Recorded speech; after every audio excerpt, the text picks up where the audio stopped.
Hello, everyone, and welcome to another interview in the EA conference series. Today, I am with Deva Green. Not only is Deva, the daughter of Jeffrey Wolf Green, the founder of Evolutionary Astrology, but Deva is an accomplished author of several evolutionary astrology books, including her recent book, The Moon and Its Nodes in Evolutionary Astrology, and an incredibly, as far as I've experienced, humble and deeply steeped in these teachings soul. So I'm excited to share a little bit, of what we're getting ready for this conference. And a part of preparing this conference is beginning with the basics, right? We're coming back to the foundation of this legacy, what evolutionary astrology is. And it's almost like a return to the evolutionary journey of the soul, in that we're all coming together to begin with what is this paradigm. And Dave, I'd love to hear for you, what has that meant for you, the Pluto paradigm, and what do you think of? That's a great question. And for me personally, how I've experienced that and what that's meant for me is really being able to measure um, growth in areas where I'm reverting to old security patterns. So it's like a way to measure yourself in terms of where you're growing and where it feels good to go, and areas that are holding you back, or areas where you revert to. And so seeing that paradigm really gives a clear roadmap in terms of, oh, I'm being drawn to this because, and I'm feeling secure here, even though I want to move past it because. So it really gives that foundational question, or answers that foundational question, why, which is the essence of EA.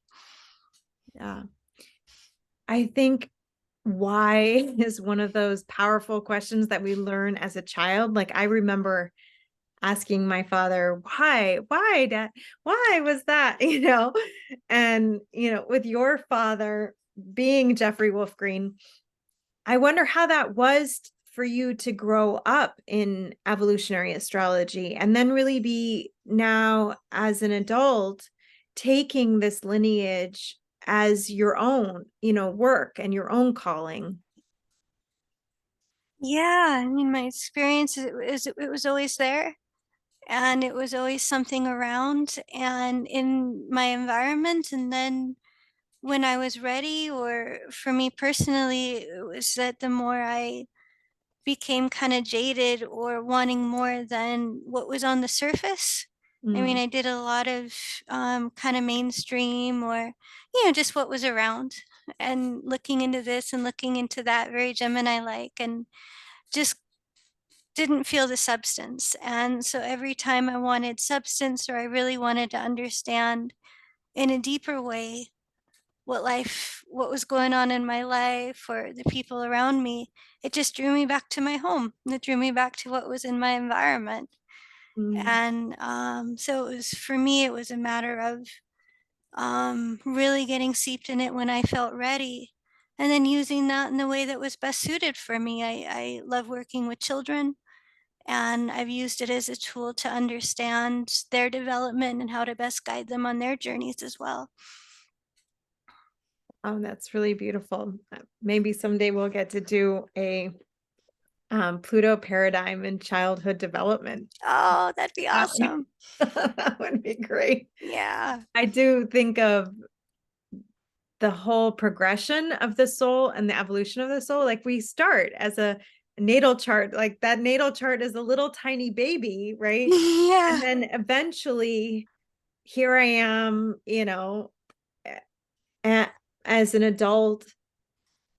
That natal chart is still the blueprint of the soul that I am, even though I'm not operating as a child. So, from your perspective, how, how have you seen the the questions that you apply to the natal chart informed by kind of understanding that evolutionary development.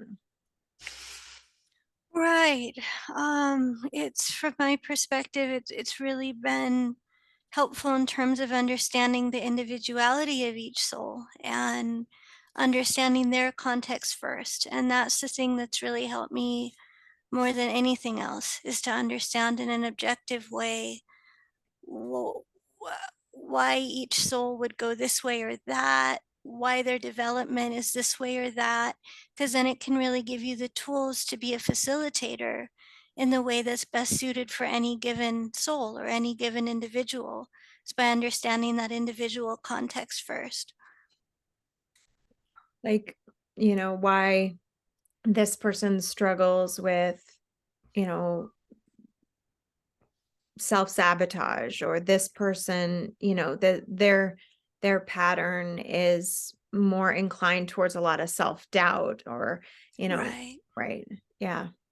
Yeah, that I think in terms of for people who are totally new to evolutionary astrology, would you be able to give us a little overview of what what the ground floor is that we're working with from the soul's perspective?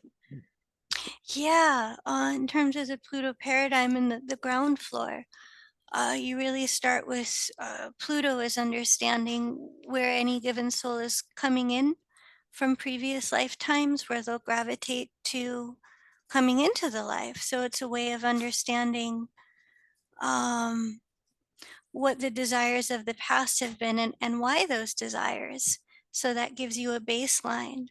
And then the polarity point, from which I understand, is the cause of incarnation itself. Mm, It's the purpose for the current lifetime, the next steps. And that can give you the baseline for understanding how or why the soul will be gravitating towards that polarity point and for what reasons. It's a way to balance out the past, it's a way to metamorphose the limitations from the past and to re energize or to recircuit. It can bring that natal Pluto to a higher level, so to speak, or a circuit of energy, so to speak. The natal Pluto then metamorphosizes to its highest through moving towards polarity. So seeing those two first in terms of the baseline where the soul comes in, and the polarity point as being the cause of the life or the next steps, you can start with that as a foundational point. I find that really interesting, even in just thinking about Pluto right now in the sign of Capricorn.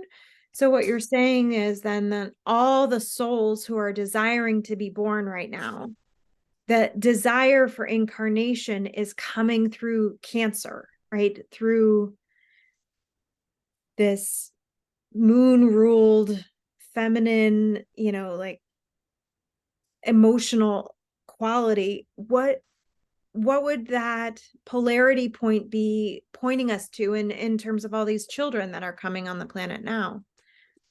Oh, and that's a great question. And it all comes down to the individual and generational application. That Mm, as a generation, they're all moving, or the intention is to move towards that Cancer archetype. And then, of course, there's going to be an individual natal chart, which would speak to the individual expression. So, from my understanding, in a general sense, the Cancer polarity point really speaks to understanding the emotional body, or centering in what's going on the internal versus the external. Um, as a generation, I've experienced that many of these Pluto and Capricorn souls come in with a deep understanding of conditioning, mm, how society works, and wanting to establish their authority. And the Cancer polarity point speaks to the shift in a general sense from that external to the internal. mhm. Yeah, being able to really feel and recognize like that that huge, right? We have a huge Pluto and Capricorn generation that's coming to an end, but then each individual and unique soul expression based on the natal chart is also going to depend on the houses, the signs, the nodes of the moon. And would you talk just a bit more for those who don't know much in this way? I know you wrote a whole book on the moon and its nodes in evolutionary astrology, but like how the Pluto relationship to the lunar nodes is a part of the basic paradigm. Absolutely. That the nodes, the south node of the moon, um, or sorry, the moons are lunar. So the north and south node correspond or connect to the self image of the past and the emerging or forming self image of the future, the past egocentric structure and the evolving current egocentric structure. So essentially, Pluto has been integrated in a conscious way through the south node. Mm. It's being integrated through the previous egocentric structure. And similarly, the polarity point will be integrated through the north node as the evolving egocentric structure, with the planetary rulers of the north and south node as their modes of operation, or how that will then be integrated. So the paradigm as a whole, you look at Pluto, first you look at natal Pluto, and then you look at the south node to see how Pluto was integrated in a conscious way, the prior self image. And then you look at the planetary ruler of the south node to see how the soul has integrated that south node, or Mm. how that was facilitated by its ruler. And then, from what I've learned, that can be called the trinity of the past. It's the core of the root, the core of the soul's emotional body, Mm. and where the soul will gravitate to, coming into the life, as a natural point of gravitation. It's where the soul is left off and where it will pick up again. And then looking at the polarity point, the North Node and its planetary ruler, is the trinity of the future. It's how the current evolutionary intentions for the life are integrated through the forming or evolving egocentric structure or self image, with the planetary ruler facilitating that. This is the trinity of the future. Mm. And that the journey that we take from, you know, that strong or conditioned past um, to this evolving, self that is propelled, in my understanding, from desire and right our relationship to resistance or cooperation. That's really the bottom line. That's right. Yeah, thank you so much for that. I am thinking of like, oh yeah, kind of when I come into, there's these hard worn patterns that are kind of like stiff muscles, the things that we do all the time. I've been thinking about this a lot relative to Saturn and Capricorn and habits, what's habituated in our life. But, the prior incarnations have that same energy. It's almost they're so familiar to us that we don't even think that they are us. They just are the identity. I'm Right. hearing you. And the expressions of the evolution of our soul often are those desires which we may even avoid or resist, because that would require letting go of that past identity, right? And then would you say that Pluto would also reflect um the power that people have in this lifetime relative to those evolutionary desires? Yeah, absolutely. From my understanding, Pluto can be a point of strength or where we have inbuilt capacities brought in from the past. Yeah. I think Pluto gets a bad rap sometimes of being like the shadow or like this, difficult uh karmic piece in our life. But, to really understand that even that everything serves evolution and that at the bottom line there is this desire. And I think one of the things that I the reason I feel I can have the teachings of Jeffrey Wolf Green as like the guiding star in this work is because this idea that the bottom line desire is to return to source has been such a profound and healing thing for me to realize that everything, even the most difficult things in my life, even the things that I am constantly resisting and coming up against these patterns again and again in my life, they are the very things that would reunite me with source, like, or the very motivations, I guess, that I can find a lot of hope in. I'm wondering for you, Deva, what is the biggest thing that you've taken from evolutionary astrology that has become a part of your life that informs you today? Yeah, the biggest takeaway is that um, to really see things from the other's perspective first. I mean, it's classic Pluto and Libra in the fifth house. And being able to really see the reverse side of things, or really being able to see from another's lens first, and be able to distance via the polarity point, or to see things in a more impersonal light, so that there can be so that the actualization intended in that fifth house Pluto can happen. Mm.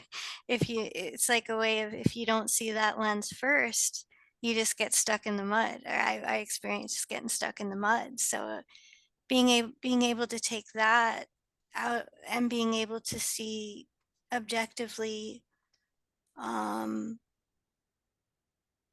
uh, how the other side of the coin, and to not get drawn in on a personal level, but to be able to take that third person view from myself and from others around, so that there can then be sharing, or any counseling, or to be able to help myself or another person through, to take that third person lens first, or that impersonal view first.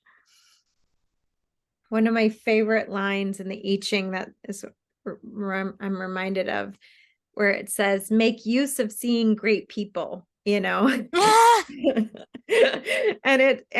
constancy bears fruit. Those two, my absolute favorite lines in the I Ching. And that idea, though, that like you're able to use this viewpoint, this paradigm, to really objectively look at the life from a soul perspective, from a different perspective. So many times I felt like the way I get stuck in the mud is like myopically feeling like I can't seem to resolve the problem. I can't seem to like bypass my own resistance or stay in a state of cooperation with life, as much as I'd love to. I feel like I wish I could evolve a little bit faster than I am, but evolution is a slow process. And I hear what you're saying about like just being given the gift of empathic perspective of the other as a way to be, and that offers just enough space to be able to get out of your own way is what I heard. Right.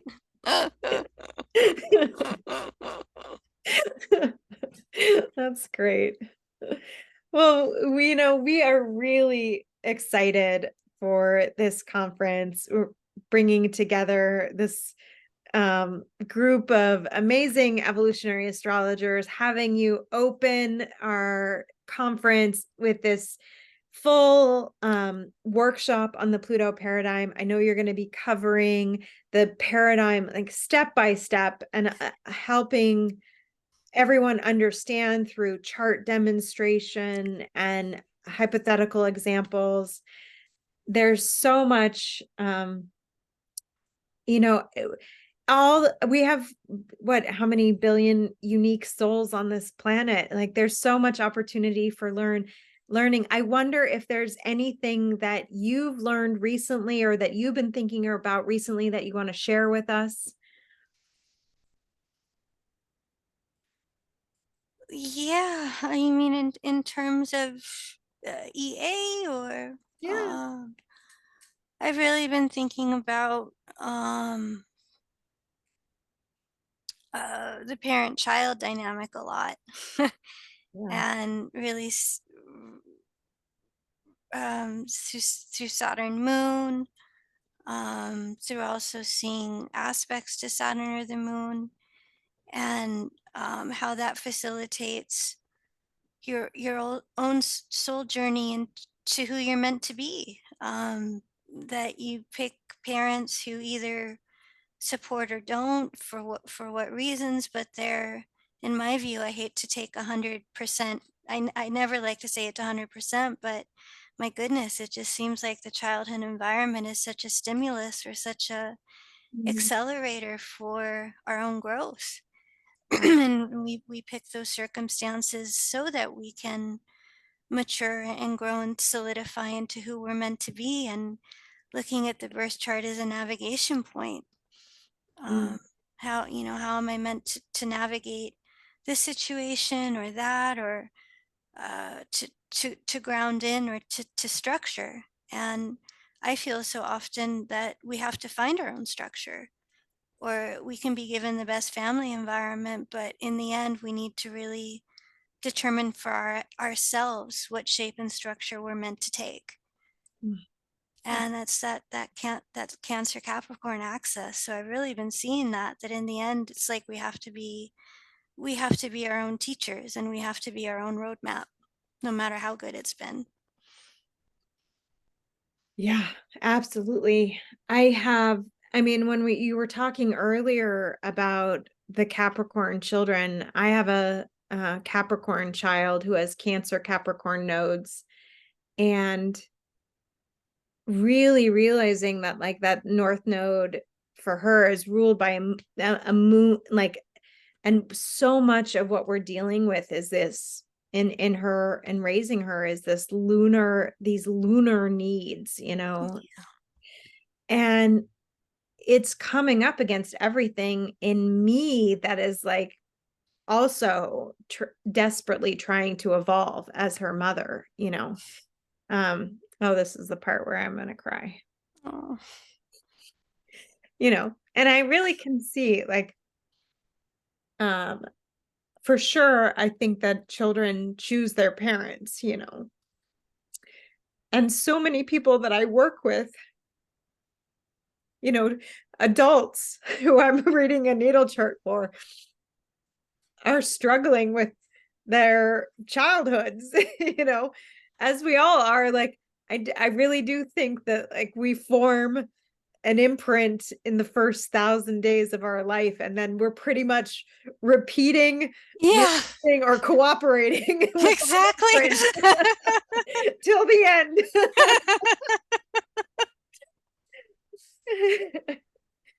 So I'm touched by your reflections of like, you know, how the Saturn moon relationship. We were talking before we came on the interview about our next series for the association and doing planetary pairs, and I'm thinking, oh man, maybe you should also do Saturn moon. Oh, Saturn Moon. Well, more to come on that, but yeah, it's really a thing. And I think if we can understand our own childhood imprinting, how those dynamics are playing out in our lives now, And then from a soul perspective, why to begin with would I have these parents? Like, why to begin with would I have, the mother, father, or whoever the guardians were of that original evolutionary imprinting? Because man, those are the lessons that I want to get. And especially as I'm raising my own children and I have these beautiful souls that are in my care, and just this feeling of like, that's why I'm doing this work. Just I'm not even talking about the work of EA as much as like I came to this Pluto paradigm and to evolutionary astrology with the desire to heal and the motivation to understand what was happening in my life and be able to, and it's given me so much. And anyway, I'm so grateful to be here with you today. To me, it's just such an honor. Well, thanks so much for sharing this time and space. Yeah, thank you, Deva.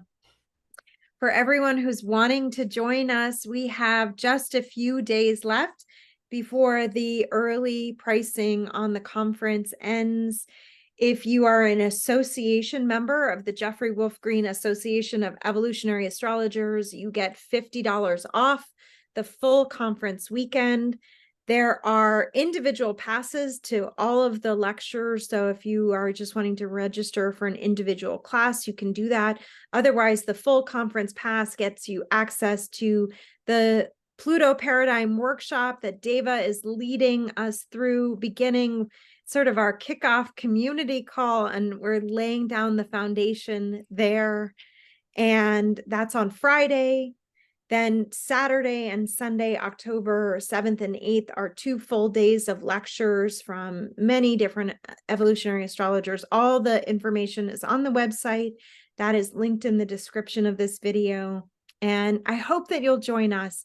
If you can't even join us live, you'll get the recordings and access to all the replays with the full conference pass. And thank you, Deva, for holding this work and this lineage and carrying the torch and being a part of our association team and all that you're doing and all the little children that you're tending with your love and care in your life. And yeah, we're so grateful to be on this journey with you. So Well, thank thanks you. so much for the dedication, the conference, to the work. It really means a lot. Thank you.